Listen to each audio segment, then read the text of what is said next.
Hola, es un placer tenerte aquí. Antes de comenzar, suscríbete al canal y dale like al vídeo.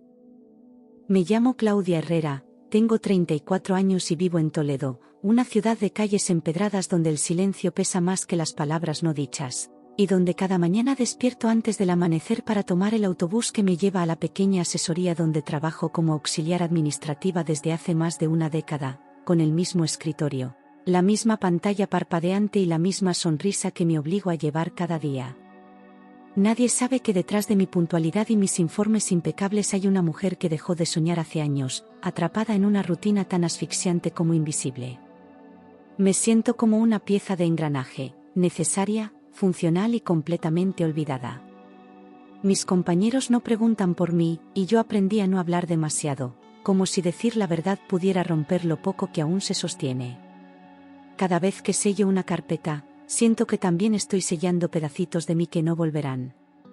Pero lo más irónico de todo es que, aún en medio de esta gris existencia, creía que tenía una vida estable, hasta que todo empezó a desmoronarse. Llevo 9 años casada con Javier, un hombre al que amé con todo lo que tenía, con quien creí haber construido una vida basada en el respeto y la complicidad, pero que con el paso del tiempo se convirtió en un extraño que compartía mi cama y apenas cruzaba palabras conmigo.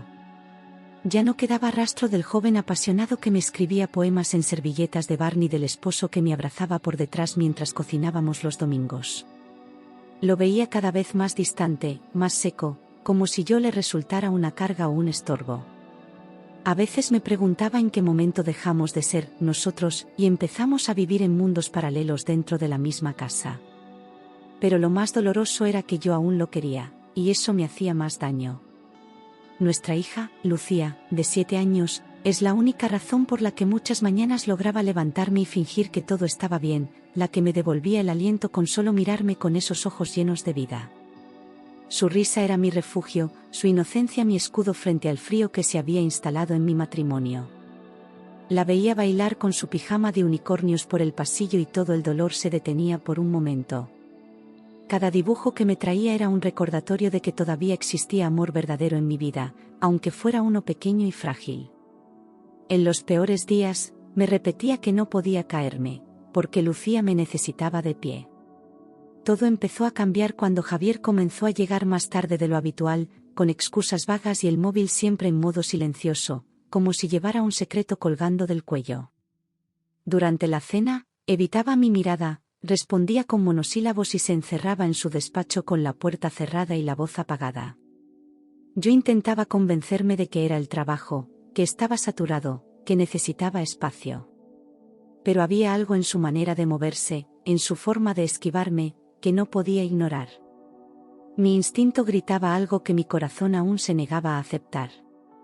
Durante semanas quise creer que su frialdad era pasajera, consecuencia de la presión laboral, de alguna crisis interna que nada tenía que ver conmigo, pero las palabras entre nosotros comenzaron a escasear hasta volverse suspiros pesados y silencios eternos. Ya no compartíamos ni el café por las mañanas ni los planes para el futuro, todo se había convertido en una coreografía automática, sin alma. Me acostaba a su lado sintiéndome sola, más sola que cuando vivía en casa de mis padres. Miraba el techo oscuro esperando que al día siguiente me dijera que todo volvería a ser como antes. Pero ese día nunca llegó. Una noche cualquiera, mientras doblaba la ropa de Lucía, escuché risas suaves que salían del despacho de Javier, una risa aguda y nerviosa que no era la suya, mezclada con susurros. Me acerqué sin hacer ruido, con el corazón acelerado, y empujé la puerta sin previo aviso. Él dio un respingo y cerró el portátil de golpe, como si acabara de ver un fantasma. Su cuerpo entero se tensó, y su rostro palideció de una forma que no supe si era miedo o rabia. Me miró como si yo fuera una intrusa, como si no tuviera derecho a estar allí. Y entonces, lo supe, aunque él aún no dijera nada. Me dijo que era solo trabajo, que estaba en una videollamada con un cliente complicado, y lo soltó con una frialdad tan calculada que me hizo dudar de todo lo que creía conocer. Ni siquiera intentó acercarse o explicarse mejor, solo recogió su portátil y se fue al baño sin más. Me quedé allí de pie, sintiendo que el suelo se volvía blando bajo mis pies. Quise creerle, de verdad quise, pero algo dentro de mí ya no se lo tragaba. En sus ojos no había verdad, solo un muro. Pocos días después, mientras preparaba la merienda de Lucía, recibí un mensaje en mi móvil desde el número de Javier: te echo de menos, Morena. Esta noche pienso en ti. Me quedé helada. Durante un instante pensé que era para mí, pero algo en ese tono no cuadraba. Cuando le mostré el mensaje, se puso rojo como un tomate, me lo quitó de las manos y dijo que era de un cliente bromista, que estaba siendo paranoica. Su risa forzada fue como un golpe en el estómago, y su manera de minimizarlo me hizo sentir pequeña.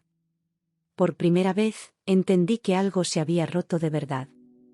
Desde esa noche empecé a dormir mal, despertándome con el pecho apretado y la garganta seca, mirando a Javier dormir como si nada mientras mi mundo se llenaba de grietas invisibles. Me sentí atrapada en una pesadilla sin despertar, vigilando cada gesto suyo, buscando señales donde quizás ya no hacían falta. Las noches eran eternas, con el tic-tac del reloj clavándose en mi cabeza. El silencio se volvió mi enemigo más cruel. Sentía que algo estaba a punto de estallar, y que ya no había manera de evitarlo. Javier dejó de tocarme. No hubo más caricias, ni abrazos, ni siquiera el roce accidental de sus dedos sobre mi espalda al pasar por detrás. Era como si yo no existiera, como si hubieran apagado la luz dentro de él y ya no valiera la pena ni fingir. A veces me miraba como se mira una pared, sin interés, sin emoción. Yo me esforzaba por mantener la rutina, por no caer frente a Lucía, pero por dentro me deshacía poco a poco. Estaba viviendo con un fantasma que respiraba a mi lado, pero que ya no estaba ahí. Un sábado por la mañana, después de volver del supermercado con las bolsas repletas de galletas para Lucía y verduras para la semana, me agaché a guardar algo en el armario del pasillo y vi algo que me dejó sin aire: 2 maletas, medio escondidas, listas para salir en cualquier momento. Me quedé inmóvil, con una lechuga en la mano y el corazón encogido. Las maletas no mienten. Las maletas anuncian el final. Y en ese momento supe que lo peor aún no había llegado, pero estaba muy cerca. Cuando le pregunté por las maletas, me miró como si la pregunta le molestara, como si yo estuviera irrumpiendo en un plan cuidadosamente calculado.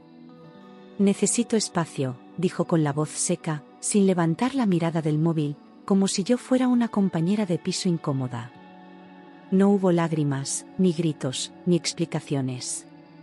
Solo esas 2 palabras que retumbaron en mi pecho como un portazo.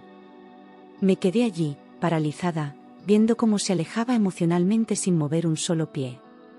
2 semanas después, cuando aún intentaba entender su silencio y mantener una rutina estable para Lucía, llegó la notificación judicial. El sobre blanco, con mi nombre mecanografiado y un sello frío, contenía el golpe más sucio que jamás imaginé: Javier había solicitado el divorcio. No lo dijo a la cara, no me miró a los ojos, no tuvo el valor de enfrentarse a mí. Lo hizo por escrito, como si yo fuera una extraña que debía ser eliminada con trámites. Me temblaban las manos mientras leía, y el mundo giraba sin control. Temblé entera, no por el divorcio en sí, sino por lo que venía dentro. En su declaración, afirmaba que yo era una madre negligente, inestable emocionalmente, incapaz de ofrecer un entorno sano para Lucía. Cada palabra era una daga, cada frase un disparo en mi dignidad. ¿Cómo podía tergiversar la realidad de esa manera? ¿Cómo podía mancharme con mentiras después de todo lo que hice por él y por nuestra familia? Me sentí desnuda, expuesta, vulnerable. Era como si me estuviera quitando no solo a mi marido, sino también a mi identidad como madre. En el documento exigía la custodia total de nuestra hija, y además pedía una compensación económica absurda, como si yo le debiera algo por todos estos años de vida compartida. Ni siquiera podía entender de dónde venía tanto odio. Yo, que siempre llevé las cuentas con responsabilidad, que jamás le pedí nada que no fuera amor y respeto, ahora me veía convertida en un enemigo al que había que destruir. Sus palabras no solo buscaban ganar, buscaban aniquilarme. Era evidente, no se trataba de justicia, sino de venganza. Sentí que el suelo se abría bajo mis pies, como si me arrastraran hacia un abismo donde no podía respirar ni pensar con claridad. No entendía cómo alguien que durmió a mi lado durante años, que vio crecer a nuestra hija conmigo, ahora era capaz de tratarme como si fuera una amenaza. Quise gritar, correr, desaparecer, pero tenía que mantenerme en pie por Lucía. Lo peor no era el divorcio, lo peor era esta versión monstruosa de Javier que ahora tenía delante. Y yo sabía que apenas era el comienzo. Lucía me encontró llorando en el baño, con la cabeza hundida entre las rodillas y el alma hecha pedazos. Se acercó en silencio, con esos pasos tímidos que solo los niños hacen cuando presienten que algo muy malo está ocurriendo. «Mamá, ¿papá ya no nos quiere?», preguntó con una voz que me rompió el corazón en mil partes. No supe qué decir, no supe cómo protegerla de una verdad que ni yo podía aceptar. Solo la abracé fuerte, como si eso pudiera evitar que el mundo se nos viniera abajo. No quería herirla, no podía arrastrarla a mi tristeza, así que la abracé con todas mis fuerzas, conteniendo mis propias lágrimas, como si al callar pudiera salvarla del daño. Lucía apoyó la cabeza en mi pecho y susurró que no quería que papá se fuera. Cerré los ojos con fuerza, deseando detener el tiempo, volver atrás, hacer las cosas de otra forma. Pero el pasado ya no se podía cambiar. Solo podía prometerle que, pase lo que pase, nunca dejaría de luchar por ella. Los días siguientes fueron una tortura emocional, reuniones con abogados, documentos fríos llenos de acusaciones falsas, y un Javier que cada vez mostraba más indiferencia, más frialdad, como si ya no quedara nada humano en él. Me sentía como una prisionera en mi propia vida, atrapada en una guerra legal donde cada palabra se medía como una bala. Dormía poco, comía menos y vivía en un estado de alerta constante. Tenía miedo, pero también empezaba a sentir algo más peligroso, rabia. Yo no entendía cómo alguien a quien amé tanto, con quien compartí cada rincón de mi alma, podía convertirse en ese desconocido cruel que me quería borrar de la vida de nuestra hija. Me dolía más su frialdad que sus mentiras. Me dolía que ni siquiera fingiera remordimiento. A veces me preguntaba si todo había sido mentira desde el principio, si solo yo lo había idealizado. Y aunque no tenía todas las respuestas, algo dentro de mí despertó, no iba a dejar que me destruyera sin luchar. La audiencia de divorcio fue programada para un lunes lluvioso, de esos que parecen presagiar desgracias. Me levanté sin haber dormido, con ojeras profundas y el estómago cerrado, sintiendo que iba a enfrentar un juicio en el que todo estaba en mi contra. Preparé a Lucía como si fuera a la escuela, con el corazón roto y una sonrisa forzada. Al salir de casa, sentí que ya no era la misma mujer de antes. Algo en mí se había endurecido, algo que ya no volvería a romperse tan fácilmente. En el camino al tribunal, mis manos temblaban y mis piernas apenas me sostenían, sentía que cada paso me acercaba al juicio más cruel de mi vida. Lucía iba a mi lado en silencio, con su mochila abrazada al pecho, sin entender del todo lo que íbamos a enfrentar. Yo intentaba mantener la compostura, pero por dentro estaba rota, hecha trizas. Cada vez que pensaba en lo que Javier había dicho de mí, me costaba respirar. Sabía que no podía flaquear, pero estaba al límite. Javier llegó con un traje caro, el pelo perfectamente peinado y esa sonrisa arrogante que no le conocía, como si estuviera a punto de cerrar un trato y no de destruir a su familia. Iba acompañado de su abogada, una mujer fría como el mármol, que ni siquiera me miró al pasar.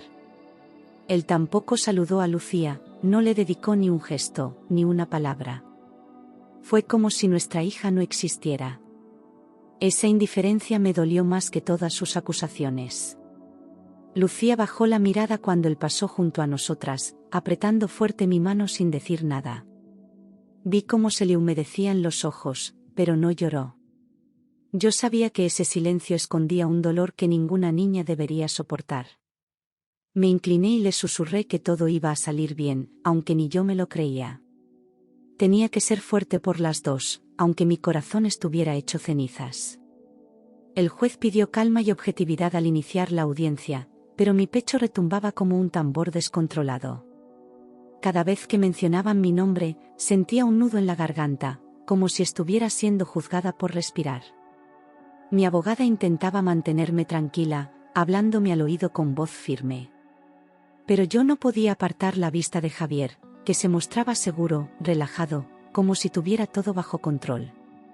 Me hervía la sangre de rabia e impotencia. Javier fue el primero en hablar, y cada palabra suya fue una mentira perfectamente ensayada. Dijo que yo era emocionalmente inestable, que Lucía vivía en un entorno caótico y que él solo quería protegerla. Lo dijo con una voz suave, falsa, casi compasiva, como si fuera el héroe de una historia que había inventado para destruirme. Lo escuchaba sin poder creerlo, sintiendo cómo me iban despojando de mi verdad. Cada frase suya era una traición más profunda que la anterior. Cada palabra suya era como una puñalada, hablaba de mí como si fuera una carga, una amenaza, una mujer desequilibrada que ponía en riesgo la estabilidad de su hija. La sala entera escuchaba en silencio, mientras mi dignidad se deshacía entre sus argumentos calculados. Yo sabía que todo era mentira, pero el modo en que lo decía hacía que hasta yo dudara por segundos. Me dolía más su cinismo que su frialdad. Me estaba matando con palabras. Quería gritar la verdad, levantarme y decirle al juez quién era realmente ese hombre, pero algo dentro de mí se congeló. Era como si su control sobre mí siguiera intacto, como si el miedo todavía se aferrara a mi garganta. Me sentí pequeña, insignificante, incapaz de defenderme con fuerza. Miré a Lucía, que me observaba desde su asiento, y me dolió pensar que quizás estaba viendo a su madre perder la batalla. Tenía que reaccionar, pero no podía. Entonces, inesperadamente, Lucía levantó la mano con timidez pero decisión, rompiendo el protocolo y dejando a todos desconcertados. Su voz era bajita, pero clara. «Señor juez, ¿puedo mostrarle algo?» La sala entera se volvió hacia ella, como si no pudieran creer que una niña tan pequeña tomara la palabra con tanta firmeza. El corazón me dio un vuelco. No sabía qué iba a hacer, pero supe en ese instante que algo importante estaba a punto de suceder. Todo el tribunal se giró hacia ella, y por un momento hubo un silencio absoluto, como si el tiempo se detuviera. El juez frunció el ceño, sorprendido, pero asintió con un leve gesto, permitiéndole continuar. Lucía se levantó de su asiento con el tablet rosa apretado contra el pecho. Mi estómago se encogió, no tenía idea de lo que pensaba mostrar. Sentí una mezcla de miedo, orgullo y desconcierto. «Quiero enseñar algo que grabé porque tenía miedo», dijo con una voz tan suave que dolía, pero con una valentía que me dejó sin aliento. El juez hizo un gesto pidiendo silencio absoluto en la sala. Javier palideció de golpe, como si supiera exactamente lo que estaba por venir. Lucía desbloqueó el tablet con sus deditos temblorosos y buscó un archivo en la galería. Yo contenía la respiración, sin imaginar que aquel gesto cambiaría todo para siempre. El juez, todavía sorprendido por la iniciativa de Lucía, asintió con un gesto más serio esta vez, como quien intuye que lo que viene no será fácil de escuchar. Se ajustó las gafas y pidió a todos que permanecieran en silencio absoluto. Yo no podía moverme, no podía hablar, ni siquiera parpadear. Sentía que algo enorme estaba a punto de estallar. Javier, por primera vez en todo el proceso, bajó los ojos. Lucía sacó su pequeño tablet rosa de la mochila, ese que usaba para dibujar o ver vídeos antes de dormir, y lo sostuvo con ambas manos como si fuera algo sagrado. Se notaba que le costaba, que estaba nerviosa, pero no dio un paso atrás. Me rompía verla así, tan valiente y tan frágil al mismo tiempo. Sus labios temblaban, pero no lloraba. Era como si hubiera tomado una decisión que no pensaba deshacer. Mis ojos se abrieron de par en par cuando comprendí que iba a enseñar algo que ni siquiera yo sabía que existía. Sentí un vuelco en el pecho, un miedo que se mezclaba con esperanza, aunque no entendía por qué. Lucía no me miraba, solo miraba al juez, como si todo su coraje estuviera concentrado en ese único objetivo. Quería levantarme y detenerla, protegerla, pero no podía moverme. Algo me decía que debía dejarla continuar. Javier palideció de inmediato, como si un rayo le hubiera atravesado el cuerpo. Se removió en su silla, incómodo, por primera vez perdiendo esa seguridad arrogante que había mantenido hasta entonces. Miró a su abogada, pero ella también parecía desconcertada. Su mandíbula se tensó, y sus manos se entrelazaron con fuerza. Fue la primera señal de que la verdad, esa que tanto se empeñó en ocultar, estaba por salir a la luz. Lucía abrió la galería de vídeos con dedos temblorosos, y buscó uno en particular, al que llamó simplemente «Cena papá». Se tomó un segundo para respirar, y luego dijo en voz baja: «Lo grabé porque tenía miedo». Esas palabras me desgarraron por dentro, porque yo misma no había sido capaz de protegerla de aquello. El juez le pidió que reprodujera el vídeo, y todos los presentes se inclinaron ligeramente hacia adelante, como si la tensión tirara de sus cuerpos. «Lo grabé porque tenía miedo», repitió Lucía mientras miraba la pantalla, sin atreverse a levantar la vista. El silencio en la sala era tan espeso que se podía cortar con un cuchillo. Me dolía verla asumir un peso tan grande, como si tuviera que corregir lo que yo no pude frenar. Javier movía la pierna sin control, sudando frío. Y yo, solo podía rezar por dentro, sin saber qué iba a escuchar. El juez pidió silencio absoluto en la sala, y todos obedecieron sin cuestionar, como si supieran que estaban a punto de presenciar algo crucial. Lucía pulsó el botón de «play», y el sonido llenó la sala con una fuerza que nadie esperaba. La voz de Javier se oyó con claridad, y de pronto, ya no había dudas. La realidad que él había intentado ocultar se mostraba sin filtros, sin máscaras. Ella pulsó el botón de «play», y lo que salió por los altavoces fue un grito brutal, la voz de Javier llamándome inútil, estúpida, mientras yo lavaba los platos en silencio. Nadie dijo nada. Solo se escuchaba su tono agresivo, su desprecio, su violencia verbal como un cuchillo al rojo vivo. Yo bajaba la cabeza en el vídeo, intentando no llorar, y Lucía, al fondo, observaba todo desde la puerta. Era innegable. Era real.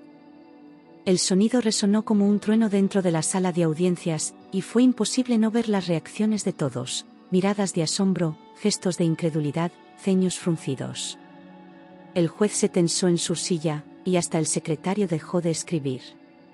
Javier se hundía poco a poco en su asiento, sin saber dónde mirar. Y yo, con el alma desgarrada, vi cómo mi hija revelaba una verdad que me aterraba pero que también me liberaba. En el vídeo, Javier aparecía gritándome con furia, insultándome sin freno, mientras yo intentaba mantener la calma para que Lucía no se asustara. Su voz era tan cruel que me costaba creer que alguna vez lo amé. El juez hizo un gesto para que no se interrumpiera la grabación. Algunos asistentes cubrieron la boca con la mano, incapaces de ocultar el horror. Aquello no era una pelea de pareja, era maltrato psicológico, puro y claro.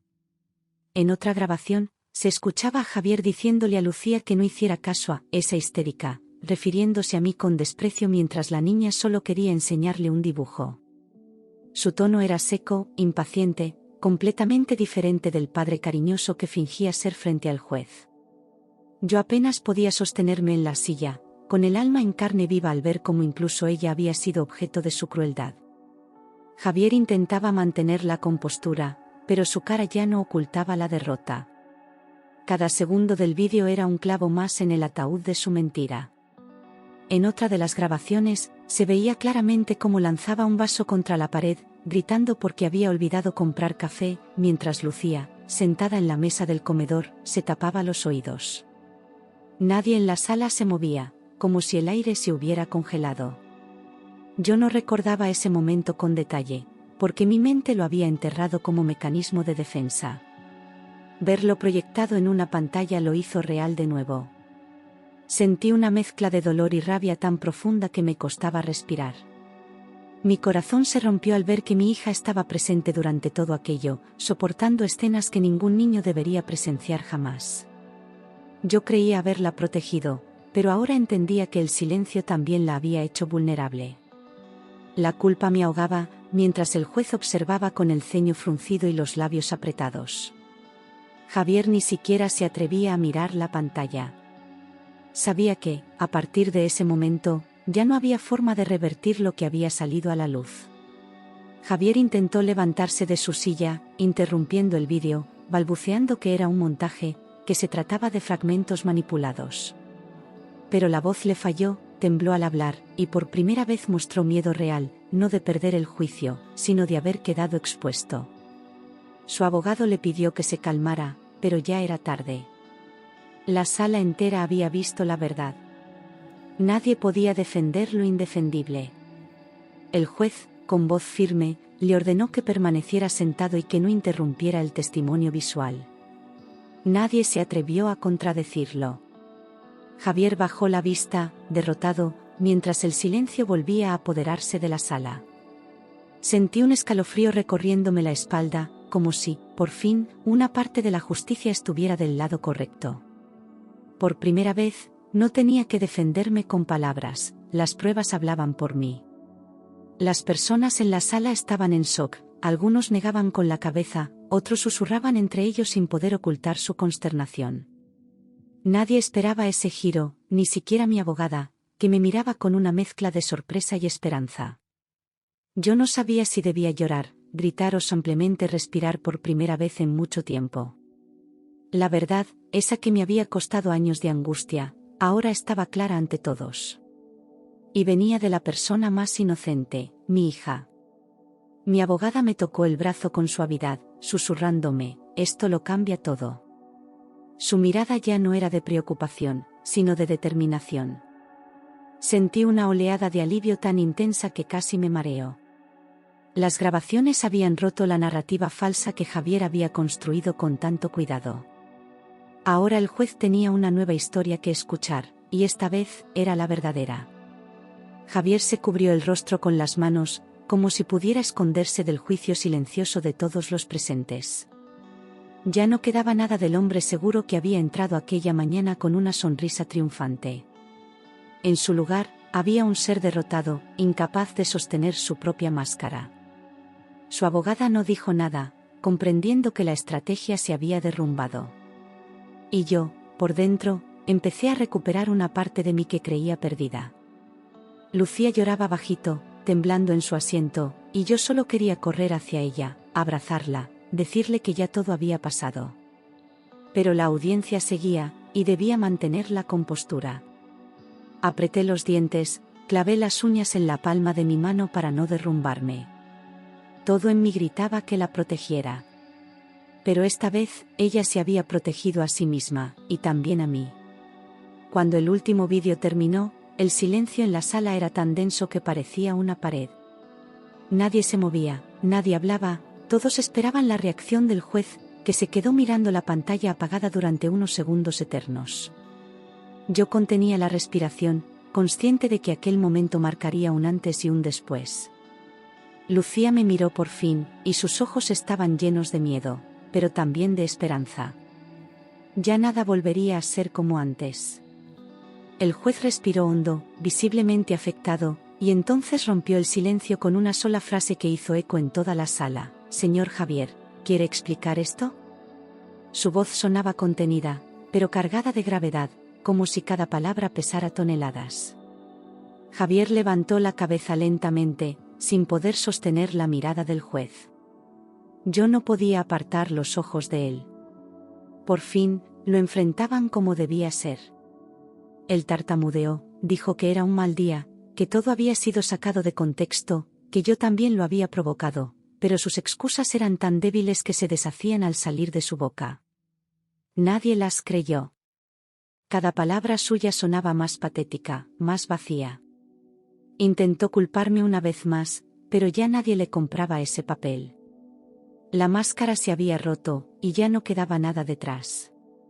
La máscara cayó por completo en ese instante, el Javier que yo conocía había desaparecido, y en su lugar solo quedaba un hombre pequeño, cobarde, acorralado por su propia mentira. El mismo que un día prometió protegerme, ahora se escondía detrás de argumentos que no se sostenían ni un minuto. Ya no tenía el control. Su voz, antes tan segura, era apenas un susurro tembloroso. Y yo, por fin, no sentí miedo, sentí justicia. El juez no dudó ni un segundo, suspendió de inmediato la solicitud de custodia presentada por Javier, alegando que existían indicios claros de comportamiento abusivo. Su tono era firme, inapelable.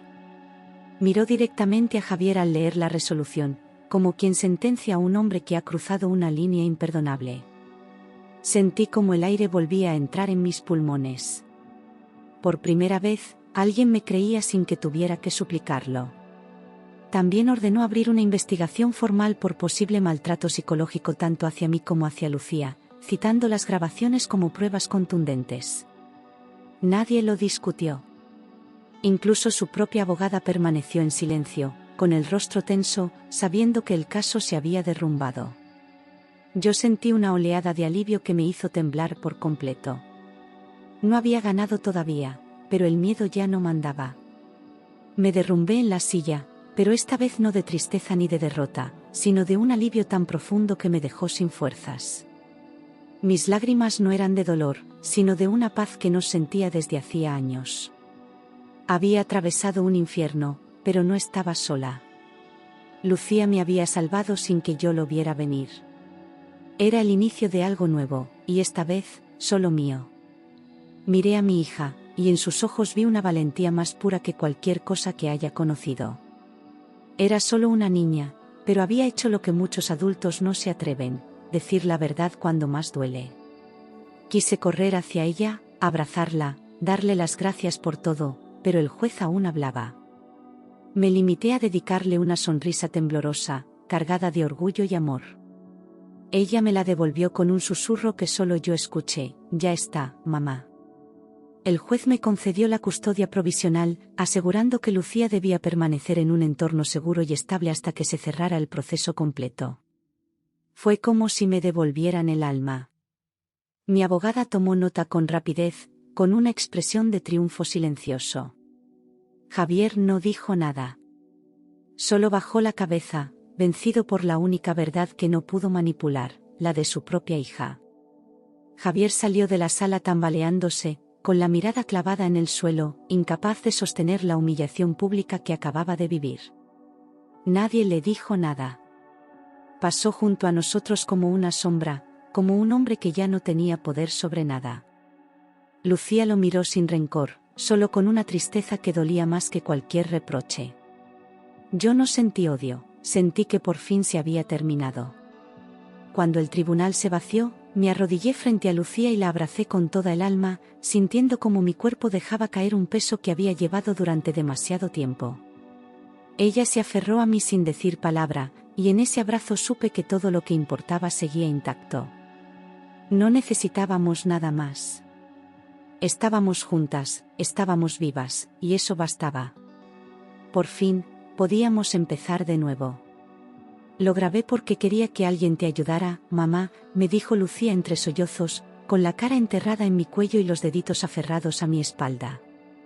Aquella frase se me quedó grabada como fuego. Mi hija había sido testigo de mi dolor, sí, pero también había decidido actuar, cuando yo ya no podía. Me sentí tan frágil y tan fuerte al mismo tiempo, como si acabara de despertar de una pesadilla larguísima. No supe qué decirle. Solo la abracé más fuerte, como si abrazándola pudiera empezar a sanar. Lloré con ella, pero ya no era el llanto del miedo ni del desamparo, sino uno nuevo, liberador, como si cada lágrima sacara de dentro un pedazo de dolor estancado. Sentí como si abría espacio dentro de mí, como si al fin pudiera respirar sin miedo a romperme.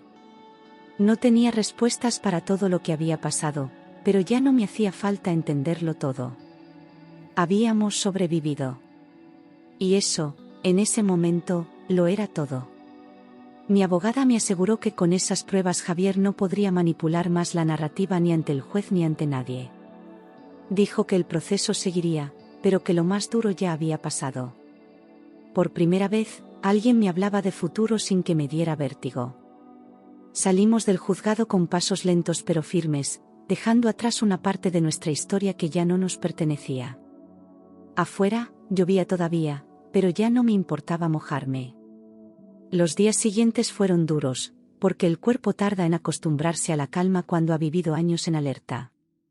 Dormía mejor, pero las pesadillas aún venían, y a veces despertaba sobresaltada sin saber por qué. Lucía tenía miedo de quedarse sola en su habitación, y yo no la obligué a hacerlo. Dormíamos juntas, abrazadas, reconstruyéndonos con cada noche tranquila. Aprendimos a hablarnos sin miedo, como si empezáramos de cero. Empecé terapia, algo que durante años había evitado por miedo a remover lo que dolía.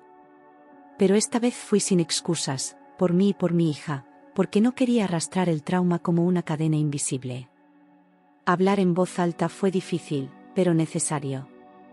También llevé a Lucía, y aunque al principio se escondía detrás de mí, poco a poco fue soltándose. Sanar era lento, pero posible, y por fin, real.